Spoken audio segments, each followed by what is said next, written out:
नमस्कार, major Angad Singh news and study में आपका स्वागत है। आज हम बात करते हैं वर्ड एंड अल्फ़ाबेट एनालॉजी अर्थात शब्द और वर्णमाला में आंशिक समरूपता। क्वेश्चन नंबर 1 है कि ACE का अनुपात है GI के, तो MOQ का अनुपात क्या होगा? तो अब आप देखेंगे कि ACE इसमें क्या है, A के बाद एक छूटा है B, C के बाद D छूटा है, E और G के बीच में F छूटा है, G के बाद H, J। यहाँ आपने देखा है कि हर अक्षर के बीच में एक एक अक्षर छूटा है। सेम प्रोसेस यहाँ होनी चाहिए, जो इधर प्रोसेस होती है सेम इधर होनी चाहिए। तो M के बाद N छूटा है, एक छूटा है, P छूटा है, Q के बाद R छूटेगा, तो सीधी सी बात है S आएगा। क्या आएगा?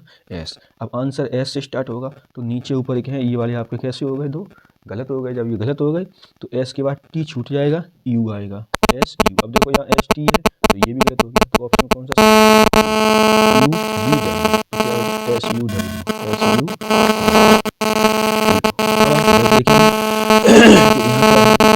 सी के बाद एक छूट गया, कौन? सी के बाद एक छूट गया, कौन? ई के बाद एक छूट गया, कौन?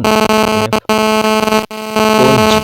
अब A B C D E F G एक एक यहाँ छूटा हुआ है, कहने का मतलब ये लेफ्ट हैंड वाले में हर अक्षर के बीच में एक अक्षर छूटा हुआ है। अब हमें जोन सा इसमें छूटा हुआ होगा वही हमारा आंसर होगा। देखेंगे GH ये क्रम से आ गया, तो ये क्या हो गया? गलत।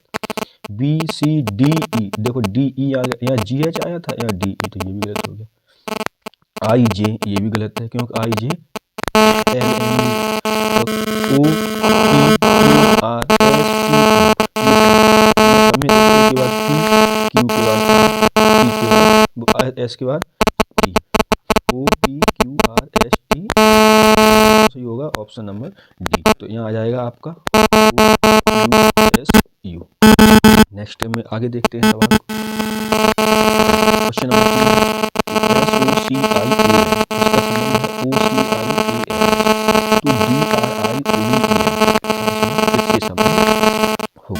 तो आप देखेंगे कि यहाँ जो अक्षर है वही अक्षर यहाँ है, तो सीधी सी बात है जो ये अक्षर है वही इसमें अक्षर होने चाहिए।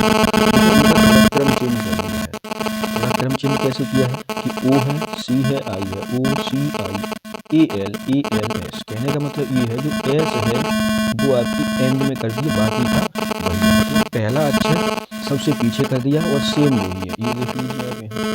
तो इसी प्रकार हम D को भी कहाँ लिए जाएंगे? पीछे। तो ऑप्शन हर ऑप्शन में D पीछे है, तो इसमें से चूज करना होगा। क्या होगा? अब यहाँ O से शुरू हुआ तो यहाँ R से शुरू होगा, RIVEN। R है शुरू नहीं है, यहाँ भी शुरू मार नहीं है, तो ऑप्शन कौन सा हो गया? C।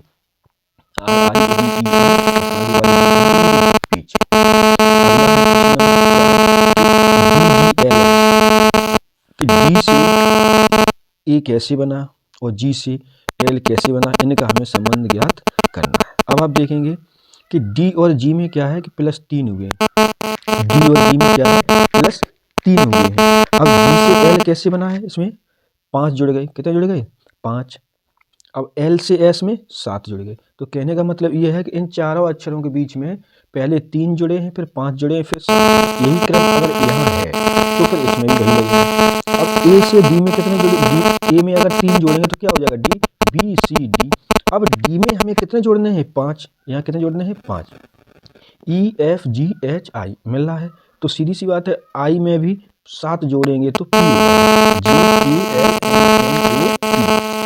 कहने का मतलब ये है 357 यहाँ है, 357 यहाँ है, तो 357 यहाँ भी होंगे, और जब यहाँ होंगे तो फिर इसमें आंसर भी मिलेगा।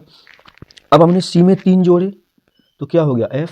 F में 5 जोड़े क्या हो गया? K। और K में 7 जोड़े तो क्या हो गया? R।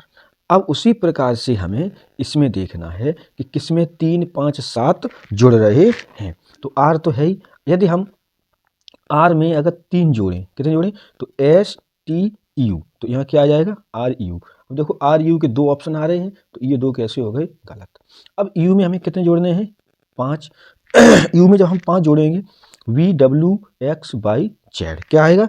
Z। तो RUZ, तो RUZ एक तो ऑप्शन ए से पकड़ गया। और अगर Z में हम कितने जोड़ देंगे? 7, तो क्या आ जाएगी? G। तो RUZG, तो ऑप्शन कौन सा सही हो गया? बी। नेक्स्ट क्वेश्चन देखते हैं। क्वेश्चन नंबर 5 है कि STAR, RATS और WARD, तो इसका संबंध हमें इसमें निकालना है। तो STAR इसका जैसा लिखा हुआ है सेम ऐसा उल्टा इधर से लिख दिया है। एस सबसे आगे या फिर दूसरा तीसरा चौथा, तो सबसे पीछे दूसरा तीसरा चौथा, उसी प्रकार ये इधर से लिखा है तो हम इधर वाला देख लेंगे। तो DRAW, तो कौन सा ऑप्शन सही होगा? ए ऑप्शन सही होगा। क्या होगा? DRAW, ये इसका क्या होगा आंसर। उसी प्रकार आप यहाँ देखेंगे कि उबी से यू कैसे बना, तो यहाँ -1 हुआ है। ए से सी कैसे बना, 2 जोड़े गए। बी से डी कैसे बना, 2 जोड़े गए। कहने का मतलब ये है कि पहले अक्षर में एक घटा है और पीछे के दोनों अक्षर में 2 जुड़े हैं। तो टी में हमें एक घटाना है, तो क्या बचेगा? एस। क्या बचेगा? एस, क्योंकि एस टी। अब ई में 2 जोड़ना है, ई के बाद क्या आएगा? F G. F G. अब आप जब जी हो गया, अब क्या है? एफ में 2 जोड़ने, जी एच, तो क्या होगा? S G H. S G H, option number कौन सा सही होगा? बी। पहले में एक घटा है और अगले दोनों अक्षरों में 2 जुड़े हैं, तो एस ई के बाद एफ जी और एफ के बाद जी एच, तो जी एच ये हो गया एस, ये तो S G S. Next question जो हम 2 देंगे वो आपको आंसर देने हैं कमेंट बॉक्स में कि इसका क्या आंसर आएगा।